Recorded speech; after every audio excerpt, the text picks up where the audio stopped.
Hi, thank you, Patricia. Hi, we're talking with the fifth grade students of Berry Elementary in Houston, Texas. Hi, kids.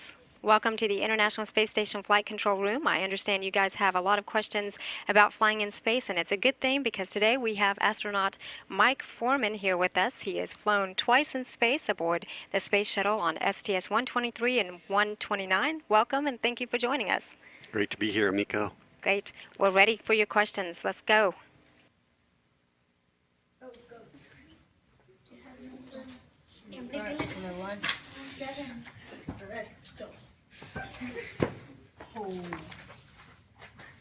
Hello, my name is Nicholas, and my question is, how long do astronauts stay in space? That's a good question, Nicholas. We have astronauts on the space station now that will stay 6 months up there. On my two space shuttle missions, I stayed in space for 16 days on the first one and about 11 days on the second one. So I wasn't at the space station for as long as our astronauts are today. But we train them to go up there and live and work for 6 months at a time. So it's kind of a long time. Thank you. Hello, my name is Laura. My question is, do you like your career? It's interesting. Can you say that again? Do you like your career? It's interesting. Oh yes, I love my career. I think I have the best job in the world because I get to train to be flying in space and get to go to space and do spacewalks outside the space station and the space shuttle and look at the Earth from 240 miles high. It's pretty cool. It's a great job. And I get to talk to people like you. I get to relay my stories back to people here on the ground and tell them about what I did. So it's a lot of fun. So he's got the best job in the world and off the world. Next Right. question.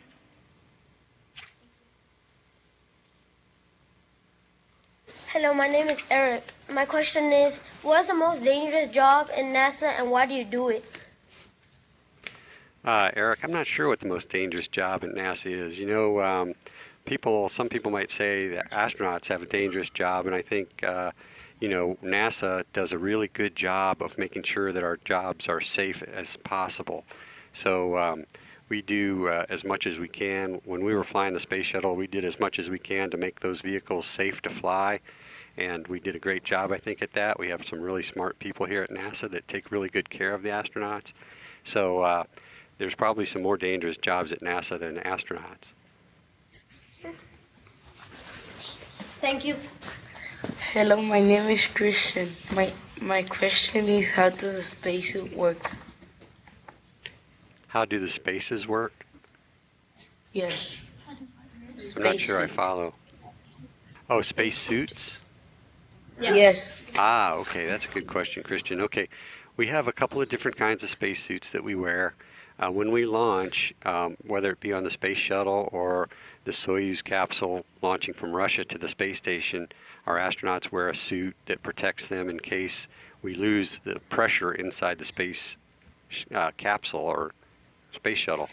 So those suits are to protect us while we launch and when we come back. Now, if we go outside the space station and the space shuttle on a spacewalk, then we wear a completely different suit. And that's what we call an EMU, which stands for Extravehicular Mobility Unit. Big long word for a spacesuit. But that suit is like a one-person spaceship because you get in that suit and you go outside the spaceship that you came up in, and it gives you oxygen and it keeps you cool and it protects you from the environment outside the spaceship. So that's how that's the little bit about the spacesuits that we wear. Thank you.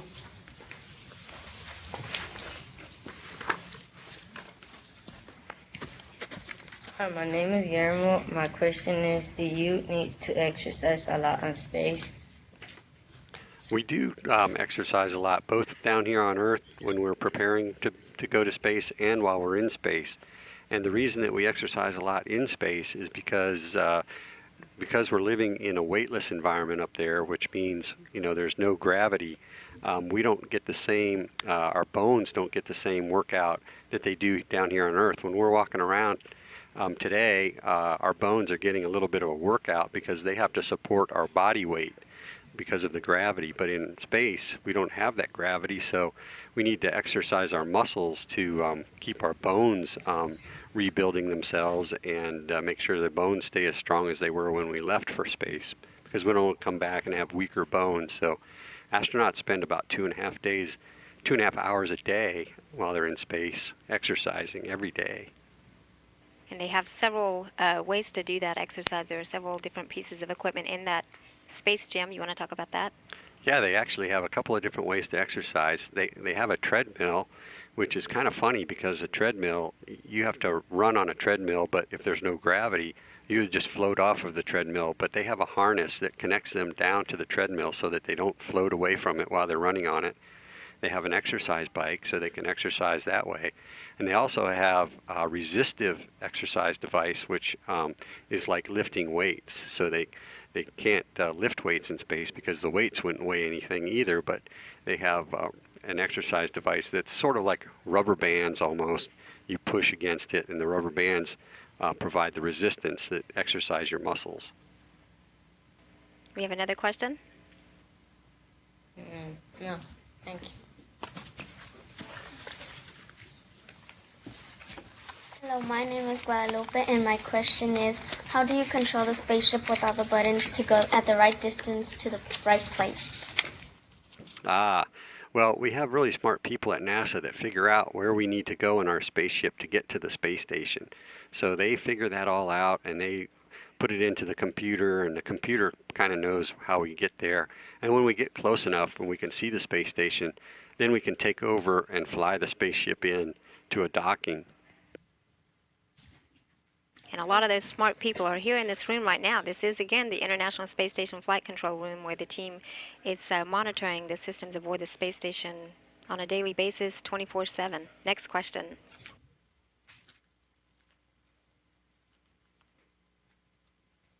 Hi, my name is Amber. My question is, how do you keep track of the space shuttles while they're in space? How do we keep track of them? Well, we have those smart people at NASA that keep track of where they are. So we couldn't get lost in space because we have smart people down here at NASA that are taking care of us and making sure we're going in the right direction and we're getting to where we need to go. And the people here in this mission control room are controlling the space station right now that's going around the Earth every 90 minutes. So they're making sure that the space station stays at the right altitude, keeping it up as high as it needs to be to stay in that orbit, and keeping going in the right direction. And if you look just behind us, you can see a map. That is the map where we can keep track of where that space station is at any given time. Next question. Hi, my name is Jose Gonzalez. My question is, how do you eat in space if everything floats? How do we eat in space? Well, you have to be careful. We have really good food that they send along with us to space, so it's a good thing when we get to eat. We open the packages very carefully so that we don't shake the food and it float out. But mostly it stays in the package pretty well if you don't shake it around, and then you can use a fork or a spoon to reach in and get a bite at a time and eat it that way. I know on my first space shuttle mission, I had some granola, and you know what granola is. Granola is kind of crumbly, and it makes little chunks of bran and things like that. I got tired of that because every time I opened that, it seemed like some of it would float out, and I would have a mess, and I would have to clean up. So I didn't take granola on my second mission because it was too messy. Thank you.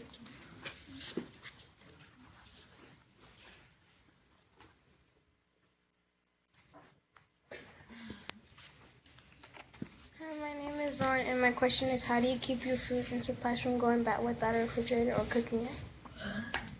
Well, we do cook it. We have an oven. We don't have a refrigerator, so it has to be food that won't go bad in space. Some of it is dehydrated, so the dehydrated food we keep dry in the package until we are ready to eat it, and then we would add water. And if we needed to heat it up, say it was oatmeal, you add water to make it oatmeal, and then you heat it up so that it's warm, like you're used to eating oatmeal, and then we would eat it. But some food that we take is we call shelf stable, which means it's has preservatives that keep it from going bad inside the package. And some of it is like the food that our troops eat in Afghanistan and Iraq, and we call those meals ready to eat. That's what the soldiers carry. And we would eat the same kind of food that they eat, which is also really good. And typically we would just put it in the oven for a while to heat it up and then eat it.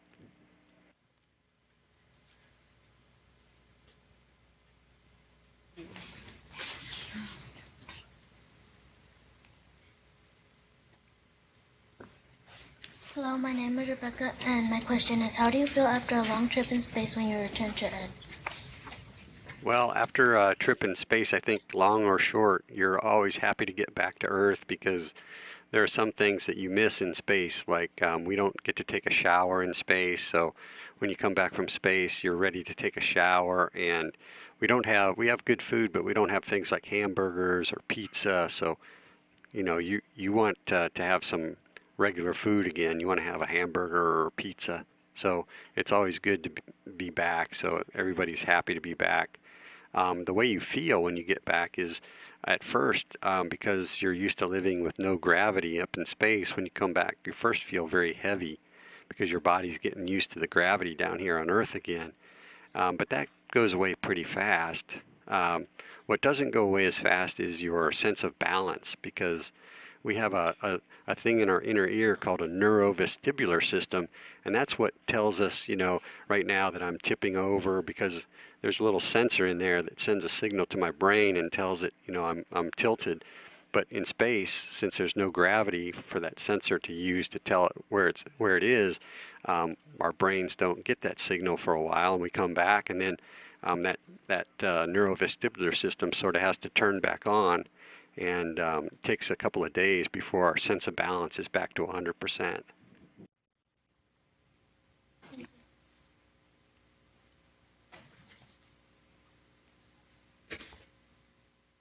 Hello, my name is Ariella. My question is, how can you repair equipment in space?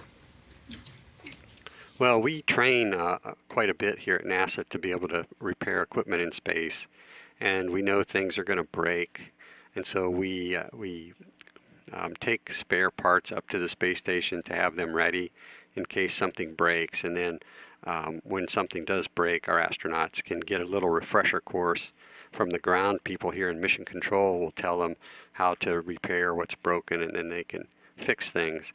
And we did a lot of that in my missions to the space shuttle. On the space shuttle to the space station, we went outside and repaired the space station and actually helped to build the space station at that point.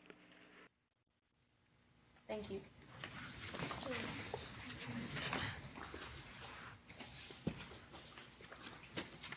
Hello, my name is Irma. My question is, do you have to go to college, and what do you study? To become an astronaut, you do need to have a bachelor's degree at least from college. It's even better if you have advanced college degrees. So I went to the U.S. Naval Academy and I studied aerospace engineering as an undergraduate and got a Bachelor of Science in that. And then I went to further school and got a master's degree in aeronautical engineering. And I'm also a test pilot from the Navy. So I've been to a lot of college, and most astronauts you'll find have a lot of college in their background. This takes a lot of training, and so many people want to be astronauts that it's very competitive to become an astronaut. So people with more education, more training, usually have a little bit of a leg up on the people that don't.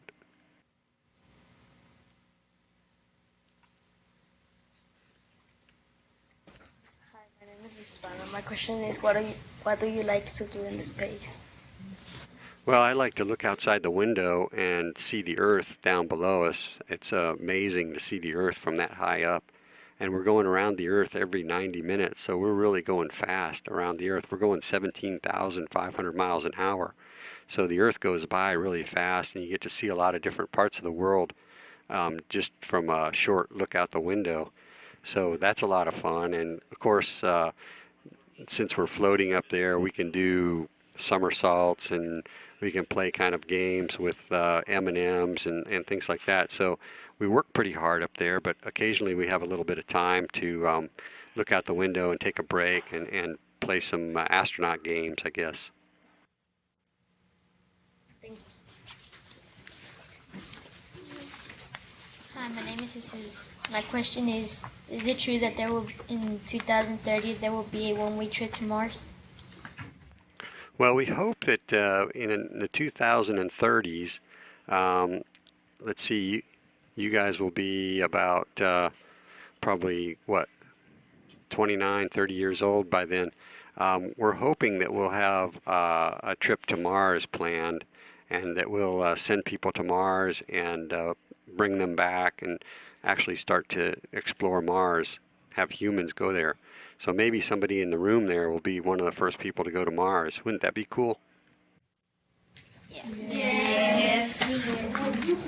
Thank you.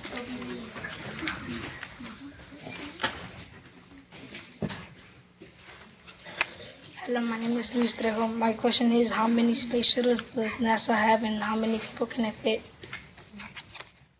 I heard the first part is how many space shuttles does NASA have? What was the second part? How many people can fit inside one? How many people can fit inside one? Well, right now NASA has 3 space shuttles that actually went to space, and then we have a 4th space shuttle, Enterprise, that we used to practice landings. When we first designed the space shuttle, they weren't sure exactly how it was going to come back and land on Earth, so they built Enterprise, and that's what they did the practice landings in way back when. So right now, yesterday, they delivered the Space Shuttle Discovery to the Smithsonian Institution in Washington, D.C. So if you take a field trip or a vacation to Washington, D.C., you can actually go to the Smithsonian Museum and see the Space Shuttle Discovery. The Space Shuttle Enterprise, which was at the Smithsonian, is on its way to New York. So if you ever take a trip to New York, you'll be able to see Enterprise up in New York City. And eventually, the Space Shuttle Endeavour, which is the first one that I flew on, will be transferred out to Los Angeles, California, to a museum out there. So if your travels take you to Los Angeles, eventually you'll be able to see Endeavour, which would be pretty cool for me because since I flew in space on that space shuttle, I'd like to see it again. And then finally, the 4th one, Atlantis. Atlantis was the space shuttle I flew my 2nd mission on, and that space shuttle is going to stay down in Florida at the Kennedy Space Center. So if you ever go to Florida to visit the Kennedy Space Center, you'll be able to see Atlantis down there. So since we're not flying these space shuttles anymore, it's great that we're putting them in museums around the country, so a lot of people will be able to see them and appreciate what a space shuttle looks like up close. Okay, thank you.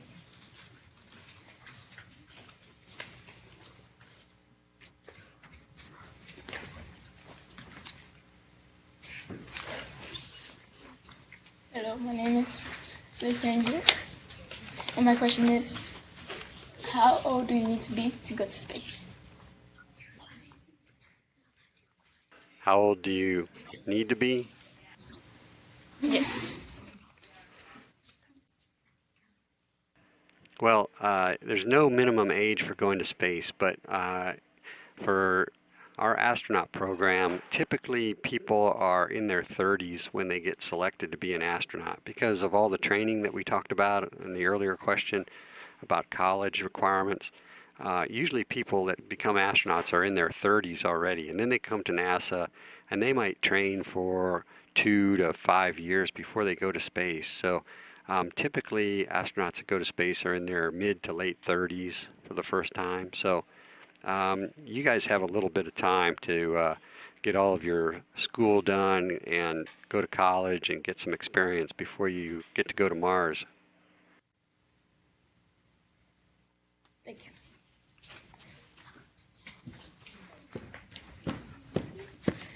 Hello, my name is Crystal. My question is, why are kids not able to travel to the moon? Why are kids not able to travel to the moon, Crystal? Yeah. Well, traveling in space is still dangerous. Maybe sometime in the future it'll be so safe and it'll be so routine that it'll be like getting on an airliner and flying from here to California. But right now it's still considered fairly dangerous. So we wouldn't be very good parents if we let our kids fly on a space shuttle to the moon or a spaceship to the moon or to anywhere in space. So that's the reason, primary reason. And since we can only launch a certain number of people into space, we try to get people that know how to work all the experiments and have a lot of training first. So it'll be a while before we probably start sending kids to space. And I've got another answer for that, and it is because kids need to stay in school. And if you stay in school, that'll take you to the moon. Next question.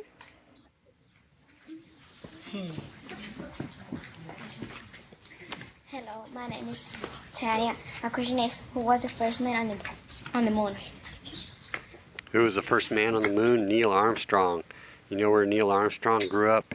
In Ohio. And you know where I grew up? I grew up in Ohio. So Neil Armstrong was one of my heroes when I was a kid growing up in Ohio. That's why I wanted to be an astronaut.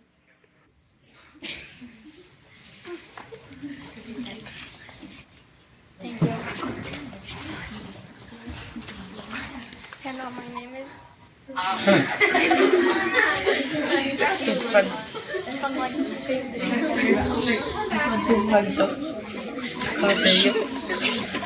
think we can add the kids laughing.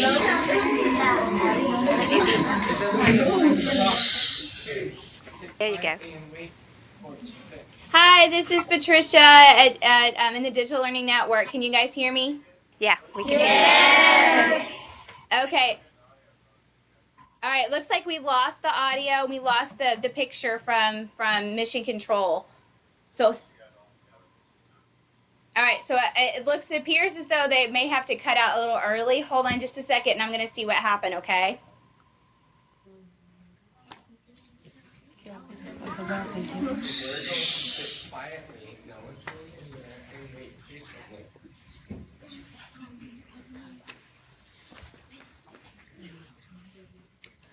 Hi, kids. Hi, kids. This is Amiko Cowder here, Public Affairs Officer with Astronaut Mike Foreman in the International Space Station Flight Control Room. Can you hear us? Yes. Here we go. Okay. Do we have another question? Yes. Hello, my name is Daniela. My question is, what do you study at NASA and what kinds of things do you do there? What do I do in my job here at NASA? Yes. Well, aside from training to fly to space, I also have a job here on the ground when I'm not training. And right now, I'll just give you a little bit of background. NASA is working with some companies in the United States to help them build the next rocket that is going to take our astronauts to the space station. Because right now, the guys that are up on the space station got there on a Russian rocket. And Russia is the only country that has a rocket that can take our astronauts to the space station. And we would like to have a rocket from the United States to do that job as well. So we're working with companies in the United States to help them build a new rocket. And I work with a company called Boeing. Boeing is one of the competitors that was working on a new rocket.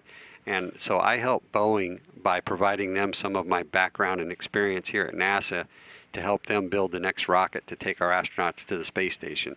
So even that is a really cool job. I really like that. I enjoy spending time with all the smart people at Boeing and listening to them as they work to design the next rocket to take our astronauts to space. Thank you.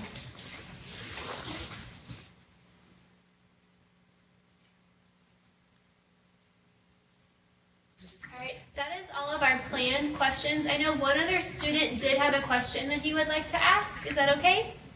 Sure.